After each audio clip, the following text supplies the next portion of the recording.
These are three things that every realtor needs to know about mortgages to crush it in this post-NAR settlement. My name is Edgardo Valentine. I'm a top lender, and I met with a top producing real estate team in Southwest Florida to discuss these three things. Here is the conversation.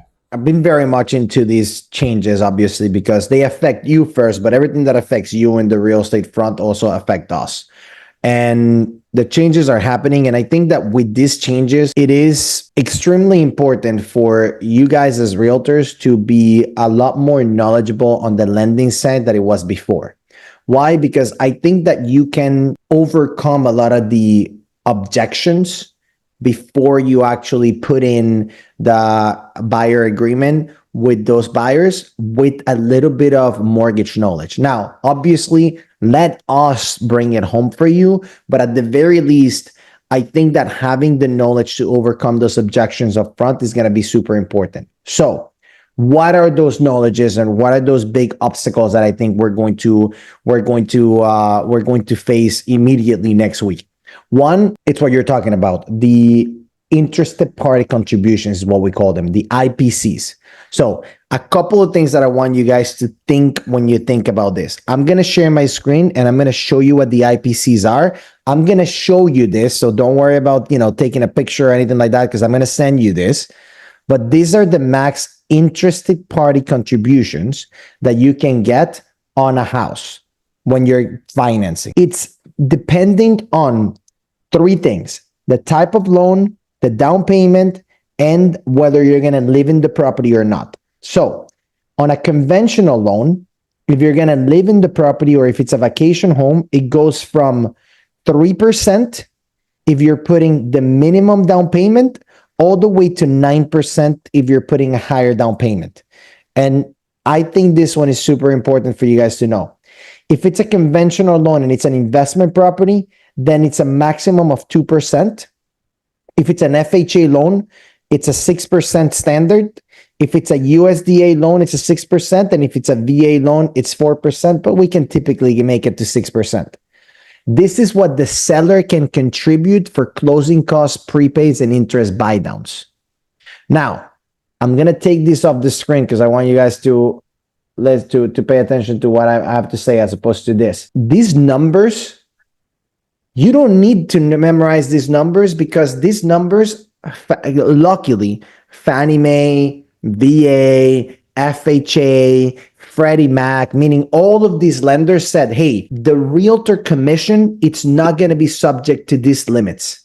Meaning your commission as a realtor is going to be calculated in a different bucket than these numbers. So you can now, if you have a buyer that wants to put a 3% down payment on a conventional loan, which the maximum closing cost assistance that the seller can give them is 3%, you can negotiate 3% of your commission and an additional 3% for the closing cost. That change happened a couple of months ago in preparation for the lawsuit or for next week or the 17th, because all the agencies, meaning Fannie, Freddie, FHA, all that, wanted to make sure that you can still get paid and get the borrowers help with closing costs and all that. And again, I can't repeat that more because I see their lenders putting this piece of information as if this is part of the commission. It's not part of the commission. We see it as two separate buckets. Now, obviously, you need to put the contract when you put the offer that whatever you're asking for seller contributions, not for your commission, but for seller contributions, you need to write, let's pretend that it's $10,000. Seller agrees to pay $10,000 for closing costs, prepaids, and interest rate buydowns. So those $10,000 are going to fall in that bucket. They're not going to fall in the bucket of commissions. So that I want to make that super clear because even people in my industry don't have that clear. That's super important. Now, having said that, so that's an obstacle. That obstacle, perfect. The other obstacle that I think we're going to have, and this is where I think that it's going to be more important now than ever for you guys to be a little bit more knowledgeable on the mortgage side of things is, okay, where is it that I can see that we may have a problem? I have a seller that says, I want to make $500,000 on this sale. Fine, I'll pay the commission. Let's just use a commission of $20,000 for the buyers. right? So $520,000. So they increase the price $520,000, let's say. And you ask for another $20,000 in seller concessions to get the rate from, I don't know, 6.5% or 6.9% to 4%. So now it's 640. The issue is going to lie on the fact that we need that house to appreciate at 640 or at 540. We're going to need that house to appreciate. So what happens if the house doesn't appreciate, right? Well, you have two types of buyers. You have the buyer that's just, they don't have a lot of money to put down. I don't think you deal with those buyers, Alex, but there's buyers out there that don't have a lot of money to put down, and they're trying to come up with the down payment, and it's going to be tough for them to come up with the difference. Mm-hmm. If that's the case, we have down payment assistance programs. And look, the down payment assistance programs have been for a long time. People don't want to talk to that, don't want to talk a lot about them. Even lenders, they don't want to talk a lot about them. I love down payment assistance programs because this is what we're going to have to use now to bridge the gap, right? On a conventional loan, I can lend up to 97% of the purchase price. Well, if I get a down payment assistance program, I can lend up to 101.5%. So if the house comes in under price, we need to have a backup plan to just finance the rest with a down payment assistance program. And I think it's super important for us to reassure the client up front. Again, think of obstacle, right? Reassure the client up front and say, hey, if this happens, this is going to be the solution. Because if we talk to our clients and we take care of the obstacles before they become objections, which an objection on a purely sales standpoint, an objection happens after you try to close. Then is when people have objections. Obstacles is before you actually try to close. If we can talk about objections before about these obstacles before they become objections, it's gonna be a lot easier. So one of the things that we're going to start to have to start doing with our clients to protect your bottom line is, look, this is plan A. But if the house doesn't appraise, this is going to be plan B. Regardless, we're going to get you in that house and we can give you a free refinance afterwards and refinance you into a better loan and blah, blah, blah. So that's one side of the buyers. The second part of the buyers, it's going to be, and again, I get a lot of these too, the buyers that say, I'm not going to pay mortgage insurance. I'm going to put 20% down. And 20% down because I don't want to pay mortgage insurance, and I'm not going to buy a house if I don't pay mortgage insurance. A lot of these buyers are buyers that are not first-time home buyers. A lot of these buyers are buyers that maybe are selling their house and buying another house. And in their mind, they need to put their 20% down so they don't have to pay mortgage insurance. Well, if the house doesn't appraise for them, the majority of lenders and the majority of people think that, well, if the house came in $60,000 low, then that means that I need to come up with $60,000 more out of pocket. That's not the case. We can move the numbers in such a way that we are not going to ask the clients to bring more money to the table. We just increase their mortgage payment a little bit more without mortgage insurance.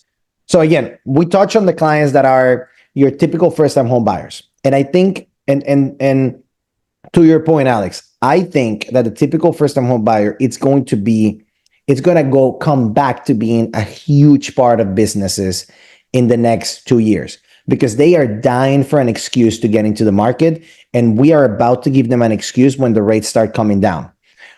A lot of people don't really understand how the Fed rate and the mortgage rate come in together, but everybody, it's starting to pick up that the Fed is going to drop the rates in September. That's the expectation. Whether they do it in September or they do it in January, it doesn't matter. The point is, it's coming. And that's going to be the catalyst for a lot of these first-time home buyers to come into houses. So it's super important for us to have an alternative for them. And that's why I believe that the down payment assistance program, and you guys confidently saying, look, if the house doesn't appraise, it doesn't matter. We won't leave you, we won't just give up on you. There is a solution with a down payment assistance where we can bridge the gap between the appraisal price and the current price, where we can still get you in the house without you having to bring any more money to the table. We can do that. That is 100% something that we can do. The hometown hero is great, but even when the hometown hero runs out of money, we'll be able to do that as well. So I want to reassure everybody so that you reassure your clients that we can do that. Okay, now going back to the second portion of clients, the ones that want to put the 20% down. These clients that want to put the 20% down, we have what's called an appraisal gap strategy. And I think that's going to come into play again. It was big during the COVID times when people had to put offers that were over asking price. I think it's going to come into effect now again, where people are going to be afraid of houses not appraising. This is what the appraisal gap strategy looks like. And this is a little bit technical, but follow me on this. I have a $500,000 property. Client is putting 20% down. This is the normal strategy. Client is putting 20% down. I'm right here. $400,000 loan amount. My payment was going to be $3,170. My cash to close $109,000. That same property came in, instead of coming in at $500,000, it came in at $450,000. Most lenders, most realtors, most people are going to say, okay, you have to bring another $50,000 to the table. We don't have to do that. We can just increase the loan amount by $2,800. Use those $2,800 to do what's called a prepaid prepaid PMI, a prepaid private insurance upfront. The payment goes up $18 a month because we increased the loan by $2,800, and the cash to close stays the same. The point with this, and this works with $800,000 houses, with $200,000 houses, with $500,000 houses. The point with this is, from a mortgage standpoint, from a financial standpoint, there is a way that we can overcome an appraisal coming in low, even when you're asking for the seller to pay for the concessions, and even when you're asking for the seller to pay for the commissions. And you need to know this, because that's going to be the number one objection that we're going to get in this market with this new change. So again, just to summarize what I wanted to show you guys today. One, I'm going to send you the flyer with the max interested party contributions. That flyer, that's good to know. It doesn't affect your commission. You can ask for that amount and you can ask for your commission. It's two different buckets. If the house doesn't appraise and somebody doesn't have more money to put as a down payment, we have down payment assistance programs. Every single first-time home buyer should come into a property, especially if they're first-time home buyers, with the knowledge that if something happens, we still have their back with a down payment assistance program that is still available for them. And then every buyer that comes to you and goes, I want a 20% down payment, I don't want to pay mortgage insurance, even if the house doesn't appraise because of your commission, we can still move the numbers in such a way that they don't have to bring any more money to the table. And what we are going to do, and this is important too, we need to make sure that we show the numbers to your clients with the commissions already. We need to get ahead. Again, I'm a big believer in going over obstacles, not objections, right? If I have a client that wants to look at 4 properties, send me the numbers of those 4 properties, send me the addresses of those 4 properties, tell me which properties are giving commissions and which are not giving commissions, and I'll just increase the price, ask for those concessions, and the numbers that the clients are going to see fresh are going to be the numbers with those numbers already added, as opposed to them starting with the lower numbers and then increasing the numbers because they can't unsee that. If a client says, my payment is going to be $3,000, but if I pay your commission, then my payment is going to be $3,500, no, I don't know. But if the client starts with knowing that the base level was $3,500, that's it. We need to work together from an earlier point. Mm-hmm. Yeah. Thank you. We need to work together from an earlier point in the sales cycle with the buyers the way it is. And honestly, I really think that it's going to end up being a better sales experience for the clients. Any questions, comments, concerns, anything on what I'm saying? Good on that. Let me ask you, before you close out on your topics, a big, I think as the interest rates get better, our investors and second homeowners for that $1 million to $5 million range, if they don't want to use cash or sell stock, do you have programs for them on the jumbo side? We have jumbo programs that are extremely competitive. We're the number one lender for physicians in America, and physicians typically go over the jumbo program. So not just physicians, but the non-physicians. We have extremely competitive programs.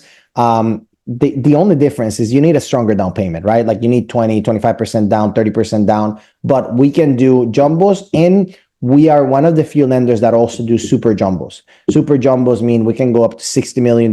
We can go, multi units. We can get in the things that have to do with, non-warrantable condos that are, in that luxury price range. So we have all of that. And to your point, I mean, as rates come down, we're going to have the ability to have the conversation of where is your money better spent, right? Is your money better spent putting a bunch of cash, or is your money better spent putting it somewhere else? And honestly, it's interesting, right? Because there's a wealth effect that we see, which that works a little bit against us with certain type of investors, because as we run into a recession, a lot of people are going to start seeing that their money is decreasing in their investments in the 401k and things like that. So that's the opposite of a wealth effect, which they feel like they don't want to invest.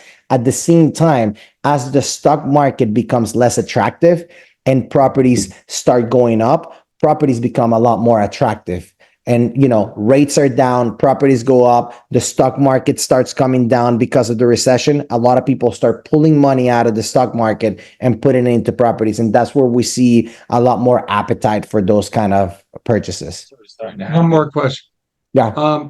So Caitlin's on this call. She has a client that has about 10 to 15 to 20 new construction homes, several in process being built on the beach. And probably sale price anywhere from that 4 to 7 million range. Do you do what type of things do you offer from there? Or is that pretty much the same conversation we just had? Yeah, it's the same thing. It depends on what the client wants to do with the properties. Like, look, what we start seeing at that price range, and it's interesting, right? Because it's a different conversation. But we see the clients that are very vanilla. They can put their 30% down, their 40% down. Honestly, a lot of those clients just go with our easy programs. They show their taxes and all that. A lot of those clients, they look for more of an outside the box financing, right? They need to look at cross collateralization. They need to look at things where we don't necessarily look at a typical income like tax returns, but we're going to look at things like bank statements or a P&L or the overall view of the client, which we can do. So again, I mean, not to go back to what we've talked in the past, but we do have those alternative financing that will fall into a category like that. Yeah. All right. And we can go in that further another time. Okay. Continue on your path.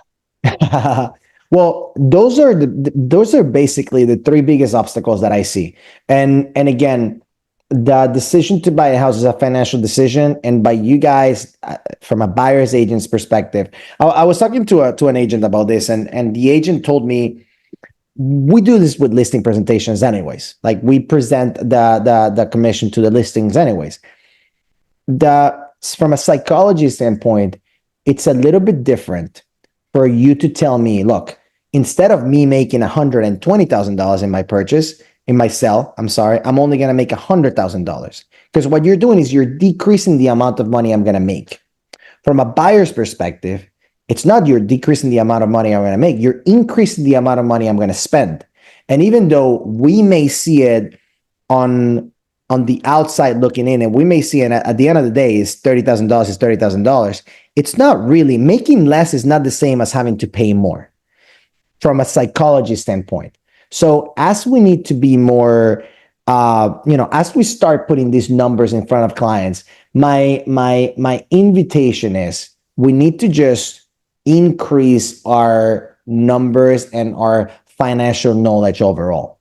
We need to start understanding a little bit more about this type of financing options. We need to start understanding things like, how we can use things like the buy down strategy to save a lot of money to our buyers immediately, or to increase their ability to be able to buy a much more expensive home. We need to be able to talk to clients about those things, because those are things that, yes, we're presenting a dollar figure to the client, but we're also presenting a lot of solutions onto how we're going to maximize their wealth immediately. So Again, we have the pre-purchase consultation. We did a webinar on that this morning. I am going to resend you that pre-purchase consultation and send you the video of the pre-purchase consultation. The only thing I really feel bad for my fellow agents right now is you guys are being bombarded with a lot of information. Sometimes I feel like the associations don't even have it together yet.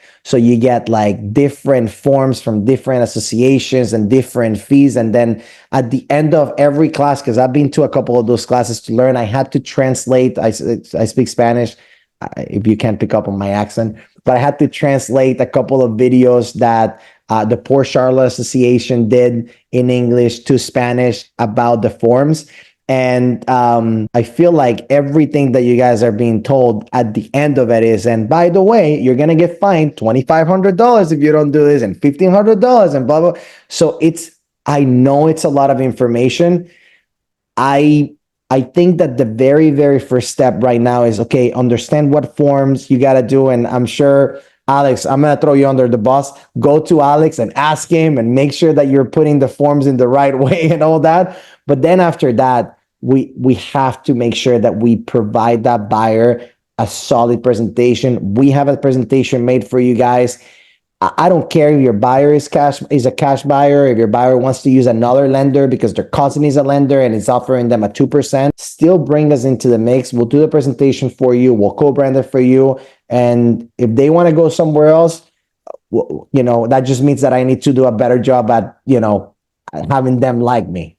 But please use us on the client conversion side of things. Don't just use us at the end. Well, to just say something on that, it's been a few months since the presentation, and the whole world's topsy turvy. But that the way y'all present things, I've never seen a smooth, well put together lender presentation tied in with the realtors, your portal, the way you work it. I know the next 2 weeks we'll be trying to get through what we're getting through. Yeah. September's. And send us that presentation you did this morning. We'll study it. But I really feel as we get in September, we got 30 days to shore up any weaknesses. And I think we really should dig in, work with Edgardo, NEO. They've got a system sale. I've never seen anything like it. So, and you're tied in with PPR in a way. Yeah. Last thing I want to mention too, that I think it's not talked about a lot in our industries, the systems, and I get it. Sometimes, we're lenders and you may deal with a clientele that might not use us. That's okay. The systems that we have are systems that we specifically decided to invest in so that we can do what we call adopt clients. And I think that it's important look, this happens when rates go up in our industry, where there's a couple of brokers that their last attempt to stay in business is to do loans for $100, where they are making no money. And then they do a couple of loans where they make no money. They put the clients in a bad position and then they get out of the business. A lot of this will happen in the real estate industry. It's going to be a race to the bottom at the beginning. Yep. There's two things that I just want to leave you with this. There's two things on that. One, there's no tactical advantage of being the second cheapest person. If you're going to be the cheapest person, be the cheapest person, period. Yeah, I agree. Or bring the biggest value, the most value. That's it. There's no tactical advantage of being the second cheapest, because the second cheapest is going to lose to the first cheapest, period. The other thing is, okay, it is true. It's going to happen. You're going to talk to a client and the client is going to tell you, look, there's this other realtor that's doing everything you're doing, because they don't know, for $500. And you're saying that you need to make whatever percentage. Don't do what I used to do when I started in the business, which was I literally thought to myself, oh yeah, screw you. I hope this deal falls for you and whatever. And I deleted from my database and I deleted the contact and I just, that's it. Don't do that. That's immature. I used to do that until I heard a script from a coach that was like, that's stupid. That's stupid because you don't gain anything from that. You need to think about adopting those clients and the systems that we have, like the HomeBot report. And again, I'm just gonna briefly show it to you again.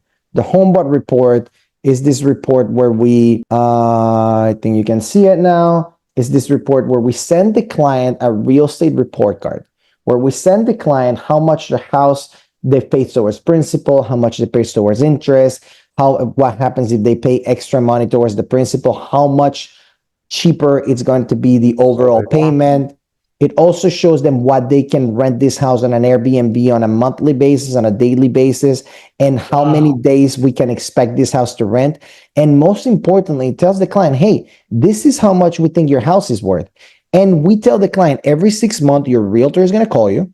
Caitlin is going to call you and she's going to update this report with you on the phone because there's some questions that she needs to ask you.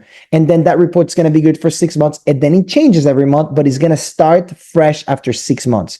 And then if in between now and the 6 months, you want to know how much your house is worth, I don't want you to go on Zillow because Zillow just wants your information. And I don't want you to ask your cousin who just passed his real estate license because he has no idea what he's doing. I want you to click on this button that says tune value, and I'm going to get an alert, and I'm going to give you that CMA. And guys, that's happening. What I started doing is when I lose a client, I call the client afterwards, and I tell them, look, Alex, I want to apologize because if you ended up deciding to go with somebody else, it's because I wasn't able to show you the value that I can bring you. So if I wasn't able to tell you the value that I can bring you, let me just show it to you. What I want to do is I want to give you everything that we would give you if you would have closed with us. So I'm going to send you these systems. I want you to sign up for these systems. And I explain exactly what we're going to do.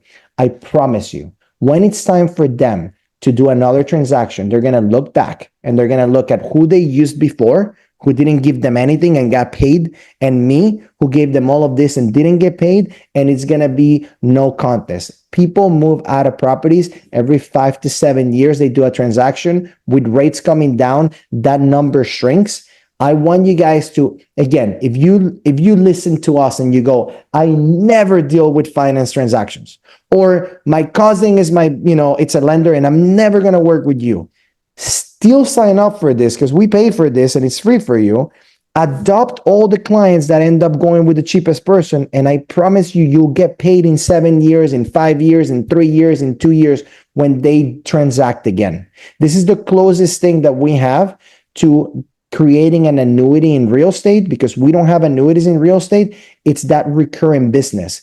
And this allows you to not just have recurring business or not just create business from people that you close, but from people that you didn't close. All those people that you call and go, I just bought a house 2 years ago, or I bought a house with a builder and I didn't say that you were my realtor, or I bought a house with this schmuck that's getting paid $200 and, instead of you. Adopt those clients. I'm going to send you the slides. I'm going to send you the presentation. I'm going to send you the link to sign up to this. By the way, you can upload your database. I don't get access to your database when you upload it. It's all you. It's all for you guys to use.